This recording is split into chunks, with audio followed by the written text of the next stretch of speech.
Good morning, everybody, and welcome to the Lancaster County Board of Commissioners meeting for Tuesday, September 4th. I hope everyone had a enjoyable Labor Day weekend. I hope you all stayed dry.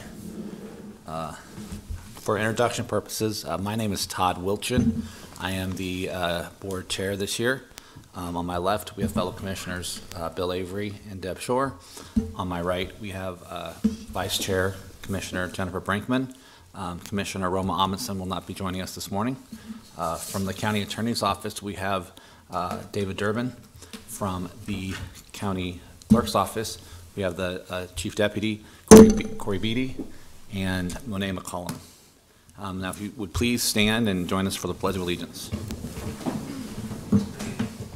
I pledge allegiance to the flag of the United States of America and to the republic for which it stands, one nation, under God, indivisible, with liberty and justice for all.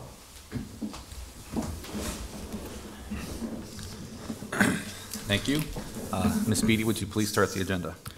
Sure. Before we begin, I'd like to announce that a copy of the Nebraska Open Meetings Act is located on the wall at the rear of the hearing room. Additionally, a copy of all written material to be discussed at today's open meeting is available from the county clerk's staff at the front of the hearing room. These materials can also be viewed on the county's website at lancaster.ne.gov. First item on the agenda is approval of the minutes of the Board of Commissioners meeting held on Tuesday, August 28th, 2018. Move approval. Second. Okay, we have a motion and a second to approve the minutes from the Board of Commissioners meeting held last Tuesday. Any discussion or corrections? Just a quick correction on page 2, the first paragraph in the second line. Excuse me, comprehension should be comprehensive plan. That's it. Oh. Any other discussion? Hearing none, please call the roll. Avery.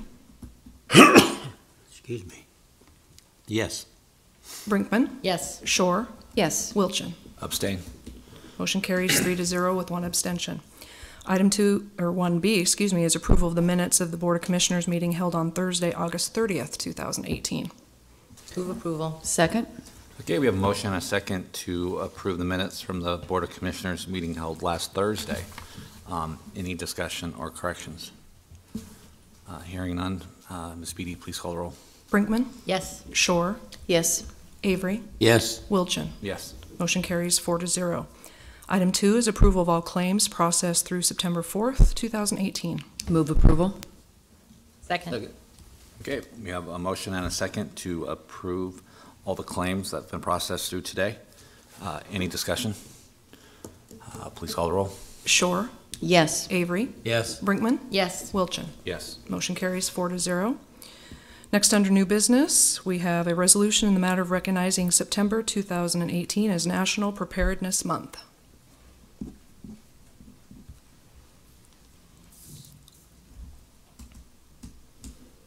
Good morning, Jim David, Save Director, Lincoln, Lancaster County Emergency Management. You have a resolution before you recognizing September as National Preparedness Month. FEMA, the Federal Emergency Management Agency, has done that for a number of years, for the past several years, to focus attention on that. And each year they select a motto or a slogan, and you can see for 2018 it's disasters happen, prepare now, learn how. And then there's a weekly theme that they identify as we work our way through the month. So when we're pushing information out, especially through social media, that's where the focus will be. So for week 1, it's make and practice your plan. Week 2 is learn a life-saving skill.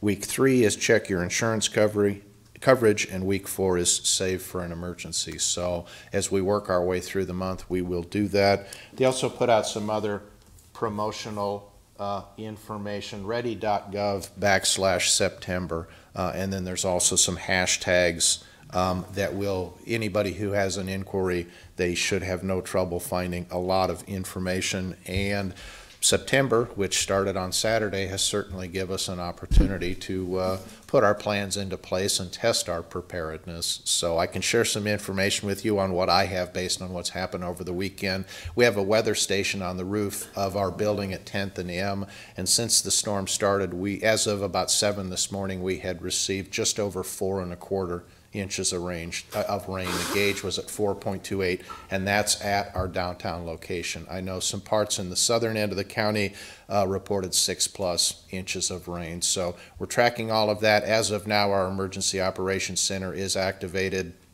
I just left there a few minutes ago to come over here to brief you, but we will be actively monitoring that situation.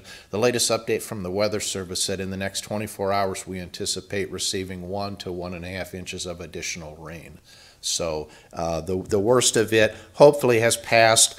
We should see some periods of heavy rain, but for the most part it just should be the light persistent rain for the next 24 hours or so. As I said, we are activated. We've got our usual representatives down there from the county engineer, City of Lincoln Public Works, law enforcement, emergency medical services, and also Paul Zelig is the director of the Lower Platte South Natural Resources District. He's one of our subject matter experts when it comes to that area. So he is with us in the EOC now to monitor that situation so we can identify what trouble spots there may be. I think we've had a minimal number of road closures so far, but that's something that we can update real time on the city and the county website so people will be well informed of which roads are closed. And as I said, I don't want to say it's a fluid situation, but it is. But again, it's one of those things where we need to keep people updated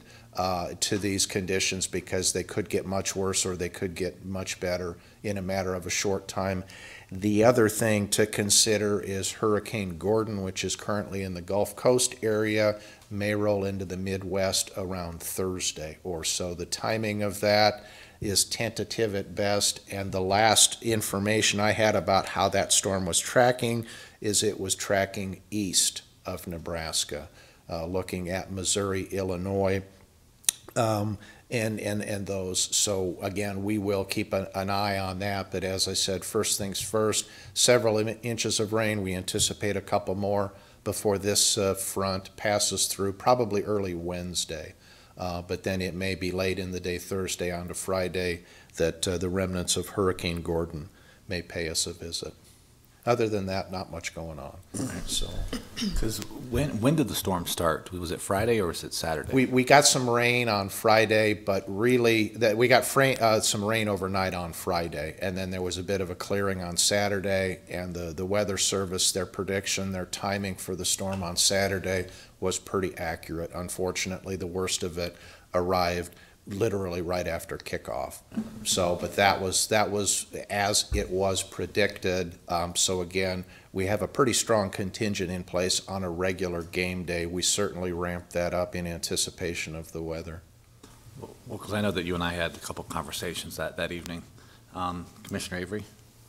I'm curious about how the Antelope Valley is holding up. The gauge height there, the flood stage is quite high. I think it's as high as 28 feet, and the last I checked that it was currently flowing at about 18 feet, which is well below flood stage. And that's the other thing, or that was a discussion I had with Commissioner Wilchin, and Mayor Beitler also checked in with me a couple times. If we get the rain over several hours, the system can handle that. It can accommodate that. It's when you get a front that just stalls over the county where you get several inches of rain in a matter of a couple hours, that's where it really causes some concern. But we're hoping that even with the additional rain, the system that we have we won't be pushing any of those flood stage thresholds, and that's the one thing with the representative from the Natural Resources District. That's the subject matter expert that we go to. Is it fair to say that Antelope Valley has worked the way we were told that it would? That's been my experience, and I think back to May of 2015, some of the subject matter experts, that was characterized as a 500-year storm. I was told by some of those people that downtown Lincoln may have been under several feet of water had it not been for the Antelope Valley project. So in my practical experience over the past 4 years, it has certainly delivered as advertised. Well, not everybody thought that would be the case when we were building it. Sure, yep. So as I said, and even over the weekend monitoring the activity, again, those subject matter experts that I go to, that the design was proper, and as I said, it is delivering as advertised. What about the Salt Creek? 'Cause I know a lot of the creeks in Lancaster County flow through the Salt Creek. Correct, and that's one of the primary ones that we monitor, and a good gauge of that is to look at the activity towards the southwest part of the county and then monitor activity in the northeast part of the county, because it seems a little counterintuitive, but that's how the water flows from southwest to northeast through the county. And then there are a couple of gauges in city 27, the Capitol Parkway is the one where the Antelope Valley is. So we monitor those, and again, our county engineer, Pam Dingman, she and her staff pay very close attention to that. Those gauges, you can set alarms or thresholds, so obviously you want to be warned ahead of when that reaches flood stage, so we can make plans for any road closures, any detours, things like that sooner rather than later. Commissioner Shore has a question. Was there something specific that triggered the a warning that went out, and I'm checking my phone, 2:21 a.m.? My husband and I were both jolted out of bed. Yes, I was notified just after 2 a.m. that the city of Lincoln was dealing with a couple of motorists who were stranded in the water. One was at 70th and O, which really isn't one of those traditional low spots. So it sounded like somebody was just driving through standing water, surface water that was there, vehicle stalled out, and they called for help. So it was about 15 minutes after that, the Weather Service did upgrade the flash flood watch to a flash flood warning. And I had already communicated with our county engineer, Public Works, and the 911 center. I called the 911 center back, and that's what it sounded like. The trigger may have been those citizens' reports of stalled vehicles. We didn't have any significant road closures due to water over the roadway, but on the city, the police department, and then the Lancaster County Sheriff outside the city were certainly paying close attention to those. And I know some of our county shop people, the road supervisors, were out monitoring conditions as well. Okay, well, thank you for that update, Very Jim. good. And, I will keep you posted. appreciate that. Very good. Thank you. Ms. Beatty, could you read the resolution into the record? Sure. This is a resolution in the matter of recognizing the month of September 2018 as National Preparedness Month. Whereas Lancaster County and the City of Lincoln are acutely aware of the need for public preparedness relating to severe weather, flooding, winter storms, and various types of disasters. And whereas the importance of public awareness and education are key elements for a better understanding of those characteristics associated with disaster planning. And whereas September 2018 has been designated as National Preparedness Month to provide a process for the general public to adopt a family disaster plan. And whereas Lancaster County desires to join the City of Lincoln and Lincoln-Lancaster County Emergency Management in a program to provide information relating to developing a disaster plan for all citizens of Lancaster County, now therefore be it resolved by the Lancaster County Board of Commissioners that September 2018 is hereby recognized as National Preparedness Month, and the Board encourages all persons, organizations, and governmental entities in our community to support the activities surrounding National Preparedness Month. Move approval. Second. Okay, we have a motion and a second to approve the resolution recognizing September 2018 as National Preparedness Month. Any discussion? Please call the roll. Avery? Yes. Brinkman? Yes. Shore? Yes. Wilchin? Yes. Motion carries 4-0. 3B is a resolution authorizing the installation of traffic control devices in Lancaster County. Move approval. Second. Okay, we have a motion and a second to approve the resolution regarding the installation of a traffic control device. Any discussion? Please call the roll. Shore? Yes. Brinkman? Yes. Avery? Yes. Wilchin? Yes. Motion carries 4-0. Item 3C is a memorandum of understanding between Tyler Technologies, Inc. and Lancaster County using the County of Imperial, California contract to provide licensed software, soft code. The term of the contract is 1 year from the date of execution. The pricing will be pursuant to Attachment A of MOU 028. The cost to the county is not to exceed $120,000. Move approval. Second. Okay, we have a motion and a second to approve the MOU with Tyler Technologies. Any discussion? Please call the roll. Shore? Yes. Brinkman? Yes. Avery? Yes. Wilchin? Yes. Motion carries 4-0. 3D is a grant contract with Lincoln Lancaster County Child Guidance Center in the amount of $50,000 for the outpatient service program. The contract is funded by the Joint Budget Committee for the period of July 1st, 2018 through June 30th, 2019. Good morning. Excuse the Lauren Bacall voice, I've got a little cold going. I'm Katie McLeese Stevenson. I serve as the Executive Director of the Child Guidance Center. And I'm here before you to tell you that we really have appreciated the partnership with the county and the opportunity to provide outpatient mental health services for youth in our community. And this grant particularly addresses youth that do not have other types of insurance, whether that be Medicaid or insurance that their family holds. And so without this opportunity, they would not have the ability to have mental health services. And so that's kind of the gist of the contract. Any questions? Thank you for joining us this morning, and thank you for the work that you do at the Child Guidance Center. Thank you. Definitely it's beneficial to the community. Because as we talk to people, there definitely is a need for mental health services for our youth, and so we do appreciate everything that your staff do for our community. Thank you. It's estimated that 1 in 5 youth are in need of mental health services. Move approval. Second. Okay, we have a motion and a second to approve the grant contract with the Child Guidance Center. Any discussion? Please call the roll. Brinkman, Yes. Avery, Yes. Shore, Yes. Wilchin. Yes. Motion carries 4-0. 3E are grant contracts funded by the Juvenile Justice Prevention Funds for the period of July 1st, 2018 through June 30th, 2019 with the following. Bright Lights in the amount of $7,500 for the 2018 scholarship program, and Heartland Big Brothers Big Sisters in the amount of $20,000 for the community-based mentoring program. Good morning. My name is Kirsten Hill. I'm the Executive Director for Heartland Big Brothers Big Sisters, and I'm just here to, similar to what Katie did, thank you very much for the partnership that we've had with the county to provide mentoring for children in Lincoln and Lancaster County. Lincoln is a really thriving and vibrant community, and most of us have had the opportunity to take advantage of all of the great things that Lincoln has to offer.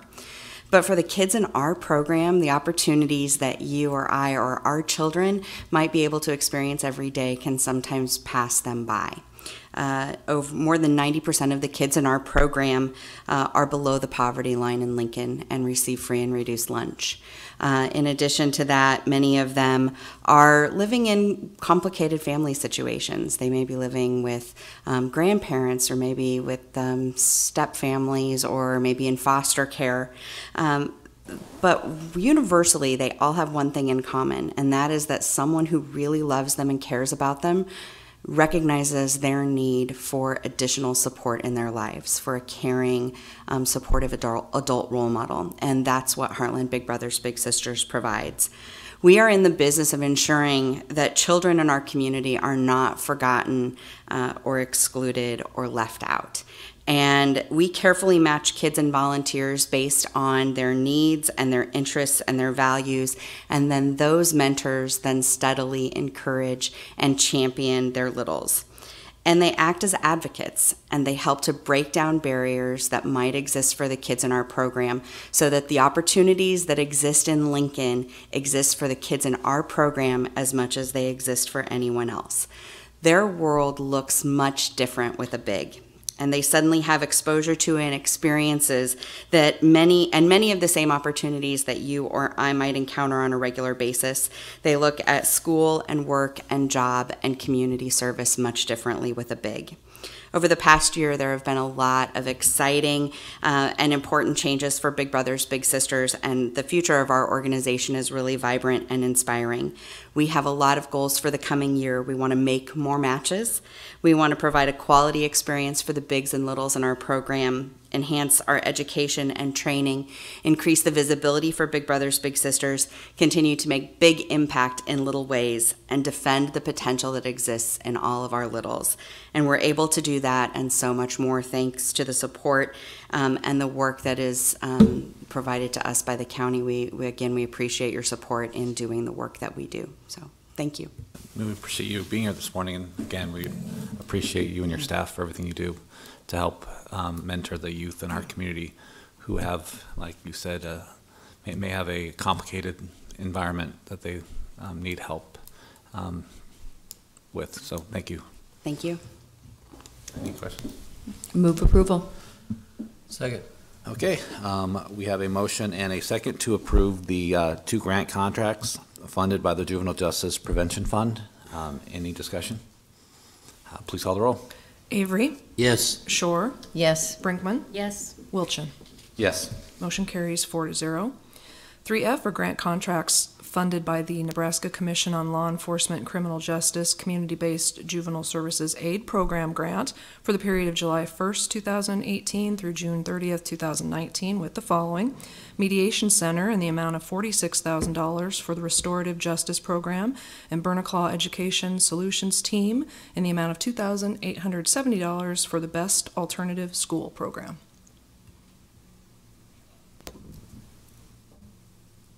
Good morning. I'm Casey Cargus. I'm the Executive Director of the Mediation Center, and thank you for your work, not only within the county, but your work with the Mediation Center. This particular project is what they call Restorative Practices. The youth gets in trouble in Lancaster County, and this one is in some way they get into diversion, meaning it goes to the county attorney. Diversion is decided is the path. It's an opportunity for the youth in some way to realize what they have done, to meet with some mediators, facilitators, many times have their parents involved and work on what happened. Maybe an opportunity to meet with the person that they've offended, an opportunity for that person to say they're sorry and work on paying that person back, and having a realization they not only might have hurt that person, their family members, but also the community. And so it's an opportunity for some way for that youth to realize the next time something happens, they might think again before they have that happen. So a growing number of persons have been referred this past year. Restorative practices, instead of pushing people out many times into the system, we're trying to restore them in a healthy way and to realize the impact they have on other people. So Lancaster County has become kind of a leader in the state on these kind of processes, and the long-term results we are seeing and the research that is done is these restorative practices will save a lot of money in the long run and in some way help people kind of get on the back on the same path. So once again, thanks for the opportunity to work with the county. I think this is an outstanding project. We really enjoy working with our county officials, the people who are representing within probation and within the county attorney's office. So thank you for the opportunity to do this service. Any questions? I have one, and Yeah. I think I know the answer, but I want to confirm it. Is Project Restore in all the high schools and middle schools in the Yes, city? yeah, and so with Project Restore, it started just a few years ago, and there were a few high schools that were using it, and then now we get referrals from all the high schools. This past year, we moved into middle schools, and so Project Restore is middle school to age 16, and then if it's age 16 on, a lot of times we get those through diversion. So we have a couple contracts with the county for people. And then do know if they go into the system, we get a lot of referrals from judges to do this process if they're on probation as well. Well, and I think that was a necessity with the increased in the school resource officers in the middle schools. So I think that would be definitely very valuable for those individuals who are concerned about the Well, and the county is doing, they also are funding someone within the schools to help with restorative practices just within the school system. They talk about circle practices to try to lessen the tension before something has happened. And so that is growing as well. So we're starting to work with schools in a variety of ways above and beyond after they do an offense. So this is a growing area. Thank you.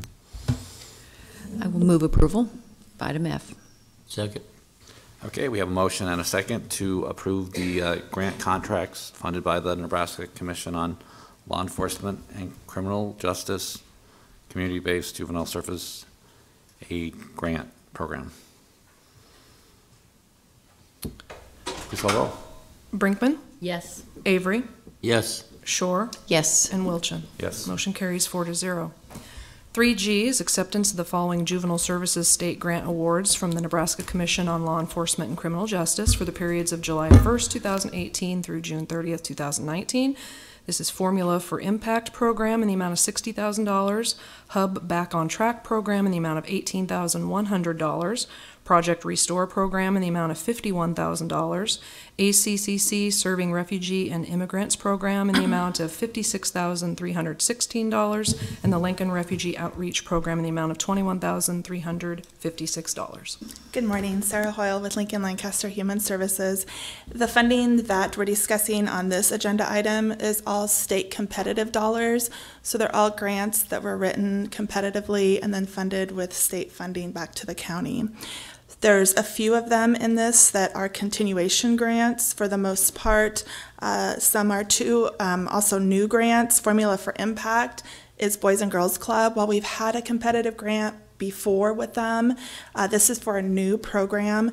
We're looking at a place for youth to go at Park Middle School, which they currently have, but this extends the opportunity from 3 to 7 and allows allows more youth to take advantage of this program. So during the course of this program, they have an hour where they devote to homework time, where we help fund teachers who come in and help provide that tutoring assistance that some youth need, especially when we're talking about math. There's a lot of youth getting assistance for math in these clubs. And then, like I said, they serve them supper, and they're there until 7. So, when we look at Back on Track, this was a continuation program.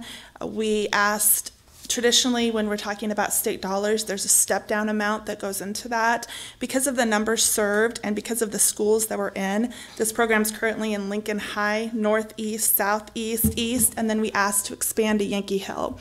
And so what this program does is it helps kids who are struggling in school. So it helps them with homework, it helps get them to school. If there's, it's at that level before they come to the county attorney's attention. So we're looking at that threshold in between maybe 10 to 20 absences where we have staff from the hub in these schools. And then this is also an example of braided funding. We talk a lot about braided funding, and I know you hear a lot about that at the national level, but this is a project too that incorporates LEAP, and LEAP is Learn and Earn to Achieve.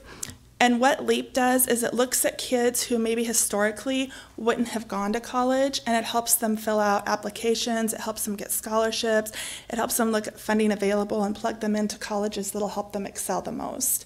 So the Nebraska Children and Family Foundation helps fund it, and then it was also a partnership with the Annie Casey Foundation. So, Project Restore, you already heard mention of that. Again, this is a program that helps with school-based referrals. So when we started, we were focusing on assaults that occurred in schools, and then we were also focusing on disturbing the peace. We focused on those two things because when we pulled data, this was a data-driven approach that we worked with Georgetown University on. When we looked at the data of where our law enforcement referrals were coming from, we saw that a majority of them were coming from the schools. And when we dug deeper, we saw that it was from kids who were predominantly African-American youth who were getting cited for assaults and for disturbing the peace in school. So this program set up, like Mr. Kargas talked about, it set up a school-based arrest diversion program. And you've heard me present about data on that before. The Asian Community and Cultural Centers Serving Refugee and Immigrants program, this is also a continuation program. This is a program that does digital storytelling. We're talking about immigrants, refugees that have come over with significant trauma, so it gives them a chance to tell their story and to share that with others. It also presents leadership for these young women and men, and then it also helps them with school, and again, bridging that gap between school and then going on to college if that's what the youth decides on. And then the Lincoln Refugee Outreach Program, this is through Girl Scouts. This is a new program. This is to help refugees, predominantly, obviously girls, refugees, get into leadership programs that through the Girl Scouts, that maybe they historically wouldn't have been able to. It helps with that fee, and then it also helps get them to and from programs. So, any questions on any of those? Any questions for Ms. Hoyle? Thank you for that information. Move approval of item G. Second. Okay, we have a motion and a second to approve and accept the Juvenile Services State Grant Awards. Any discussion? Please call the roll. Avery, Yes. Shore, Yes. Brinkman, Yes. Wilchin. Yes. Motion carries 4-0. Next, we have consent items. These include right-of-way contracts with the following: Bruce D. and Karen M. Tiedemann, Southwest 12th Street and Olive Creek Road, in the amount of $919. Janelle Pieper, South Coddington Street and West Burnham Street, in the amount of $2,080. Michael A. and Mark D. Levitt, North 102nd Street and Adams Street, in the amount of $1,252. Also amendments to the following contracts: County Contract C-15-0876 with Cashway Distribution Company, Inc. for annual supply, food service, and related items. The amendment renews the contract from August 1st, 2018 through July 31st, 2019. The cost of the county shall not exceed $4,000. And County Contract C-16-0152 with Bug Eaters Pest Control, LLC for annual services pest control. The amendment changes the name reflected in the contract from Bug Eaters Pest Control, LLC to Plunkett's Pest Control. We also have an agreement with Constructors, Inc. on behalf of the county engineer to replace the concrete box-on-box culvert H-211. The cost of the county is not to exceed $178,319.77. Received and placed on file the annual report of county real property, and setting the public hearing on September 11th, 2018 at 9:30 a.m. in room 112 of the County City Building regarding an appeal of special permit number 18025 for the construction of a commercial feedlot on property generally located at 13350 West Whitstruck Road. Move approval of consent items. Second. Okay, we have a motion and a second to approve the consent items. Any discussion? Please call the roll. Shore, Yes. Avery, Yes. Brinkman, Yes. Wilchin. Yes. Motion carries 4-0. Next, we have public comment. Those wishing to speak on items relating to county business not on the agenda may do so at this time. Is there anyone from the public here wishing to speak on an item not on the agenda? May do so at this time. Okay, seeing none, Ms. Beatty, would you please continue with the announcements? The Lancaster County Board of Commissioners will hold a staff meeting on Tuesday, September 4th, 2018 at 9:30 a.m. or immediately following the Board of Equalization meeting. This meeting will actually be held in this room, the Commissioners' Hearing Room, room 112. The Lancaster County Board of Commissioners will not hold a staff meeting on Thursday, September 6th due to their attendance at the legislative retreat beginning at 8:30 a.m. in the community room of Cornhusker Bank. The Lancaster County Board of Commissioners will hold its next regular meeting on Tuesday, September 11th, 2018 at 9:30 a.m. in room 112 of the County City Building. The Commissioners can be reached at 402-441-7447 or commish@lancaster.ne.gov. The Lancaster County Board of Commissioners meeting is broadcast live on Link TV City. For the rebroadcast schedule, visit lincoln.ne.gov.